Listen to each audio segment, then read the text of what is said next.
নমস্কার বন্ধুরা, আমি মধুমিতা। আজকে আমি রান্না করব লাউ শাকের পোস্ত, আর তার সঙ্গে থাকবে সর্ষে বাটা দিয়ে পটল মাখা রেসিপি। আর আজকে রান্না দুটো একদম নিরামিষভাবে তৈরি করে দেখাবো। তা পুরো ভিডিওটা দেখতে থাকবেন, আশা করছি খুবই ভালো লাগবে। আর এই যে হচ্ছে লাউ গাছ, এখান থেকে লাউ শাক কেটে নেব।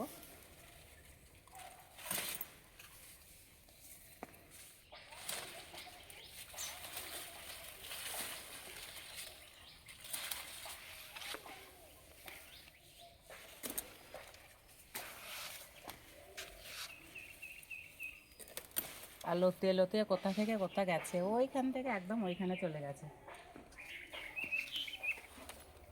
চলে যাব রান্নাঘরে।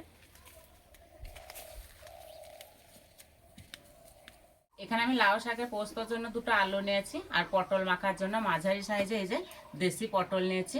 এবার সবজিগুলো সব কেটে নেব। পটল মাখার জন্য পটলগুলো ঠিক এইভাবে খোসা ছাড়িয়ে নেব।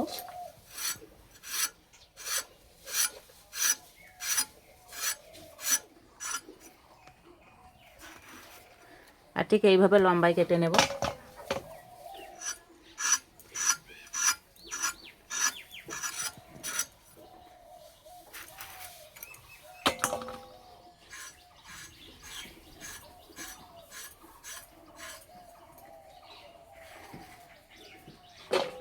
সব পটলগুলো কেটে নিয়েছি, এবার ধুয়ে নেব।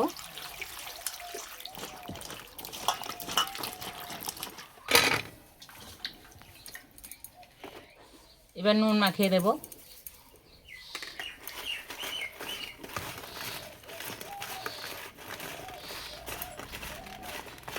এবার শাক আর আলু কেটে নেব। এদিকে শাক আলু কাটতে কাটতে পটলটা নরমও হয়ে যাবে আর তাড়াতাড়ি ভাজাও হয়ে যাবে।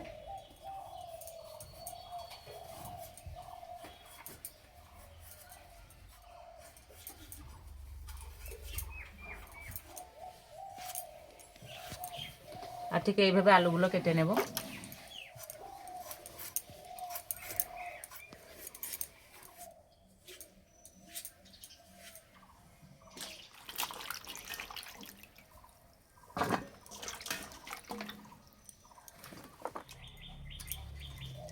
আর লাউ শাকের ডগাগুলো একদম কচি ডগা আছে।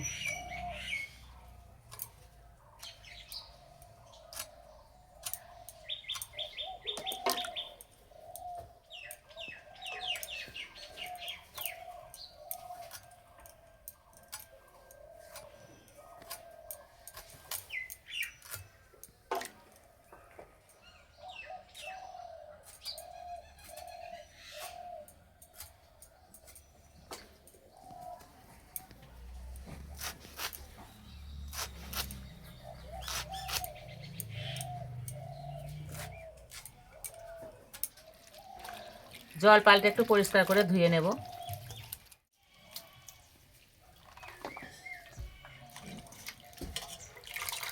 উনান জেলে উনানে কড়াই বসিয়ে দিয়েছি। পটল মাখার জন্য এখানে আমি সরষা শুকনো লঙ্কা নিয়েছি, একটু ভেজে নেব।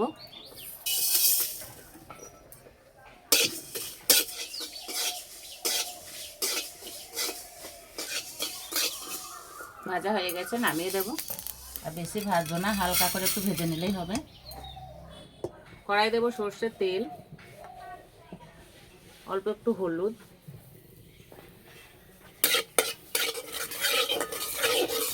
পটলগুলো ভেজে নেব।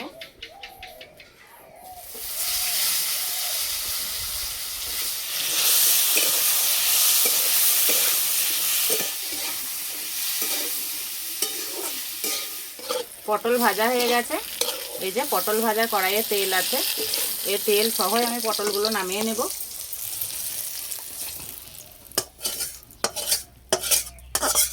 পোস্ত রান্নার জন্য কড়াইয়ে তেল দেব। ফোড়নে দেব গোটা জিরে।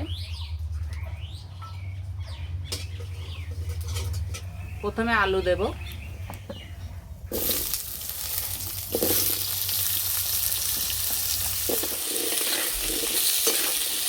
আলু ভালো করে একটু ভেজে নেব।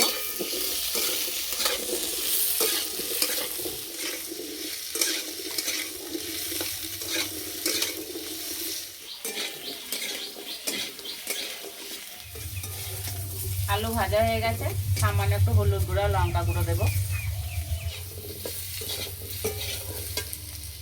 এবার শাক দিয়ে দেবো।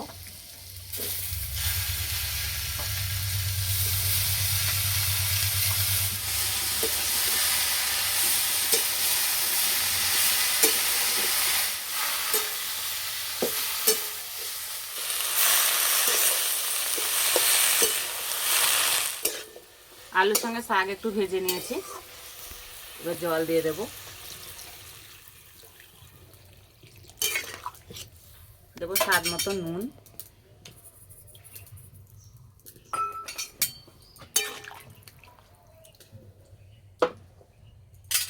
এবার আমি ভাজা মশলাটা বেটে নেব।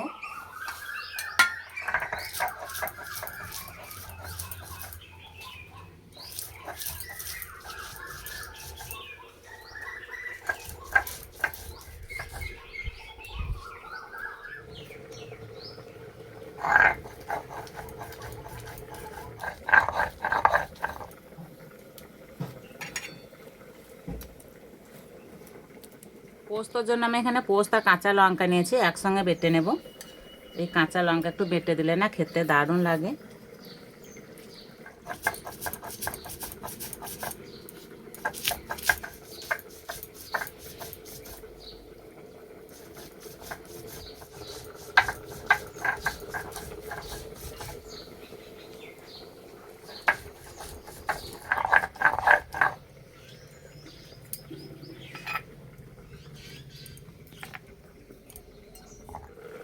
চাপাটা খুলে দেব।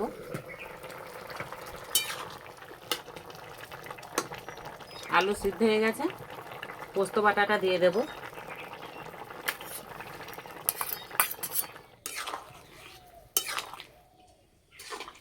এই পোস্ত রান্নাটা একটু ঝোলঝোলি থাকবে।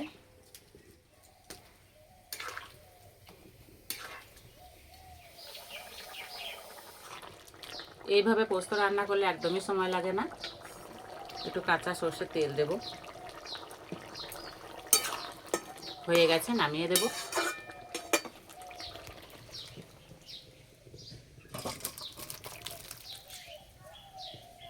এবার পটলটা মেখে নেব। পটলের মধ্যে দেব অল্প একটু নুন, সর্ষের তেল, সর্ষে বাটা, একসঙ্গে চটকিয়ে মেখে নেব।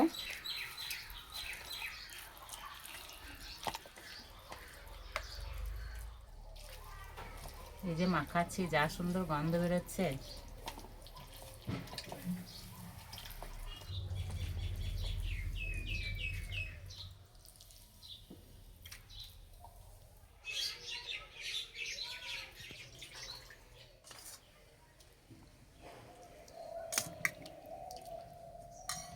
এইরকম পটল মাখা খেতে দারুণ লাগে।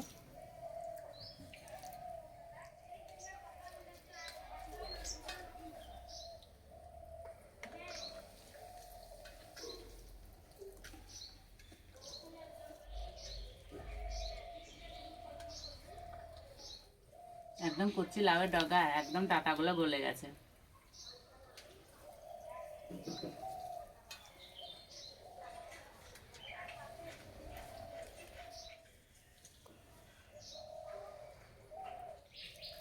এই দুটো রান্নার মধ্যে কোন রান্নাটা বেশি ভালো লেগেছে অবশ্যই কমেন্টে জানাবেন।